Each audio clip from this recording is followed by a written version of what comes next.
இந்த நாடு சுக்கு சுக்காக சிதறுவதை எவராலும் தடுக்க முடியாதுன்னு அதே அமித்ஷாவுக்கு நான் சொல்றேன். நான் சொல்லல, அண்ணல் அம்பேத்கர் சொன்னதை திருப்பி ஒரு நினைவுட்டுறேன்.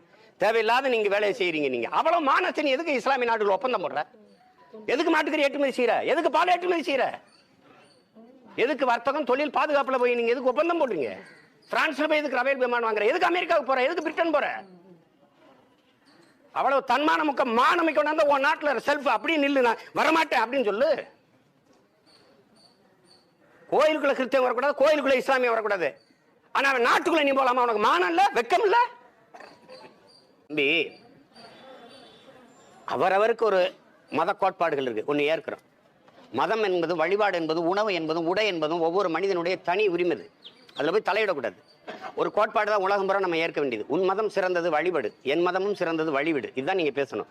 நீங்க இஸ்லாமியரை குறை சொல்வது, கிறிஸ்தவரை குறை சொல்வது மட்டுமே உங்களுடைய அரசியல் கொள்கையாக இருக்குமானால், நீங்க அதிகப்படியாக அந்நிய செலாவணி ஈட்டுகிற தொழில் எந்த இதுல ஏற்றுமதி? மாட்டுக்கறி.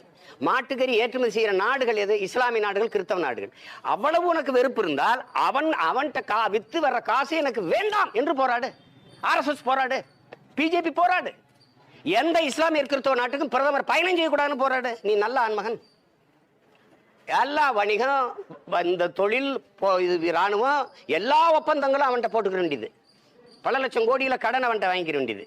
ஆனா இங்க இருக்கிறவன வந்து இஸ்லாமியர் அவன் இது அதெல்லாம் தான் வாழுகிற நாட்டை விட சார்ந்திருக்கிற மதமே பெரிதென்று கருதி கொண்டு இவர்கள் செயல்பட தொடங்குவார்களே. ஆனால் இந்த நாடு சுக்கு சுக்காக சிதறுவதை எவராலும் தடுக்க முடியாதுன்னு அதே அமித்ஷாவுக்கு நான் சொல்றேன்.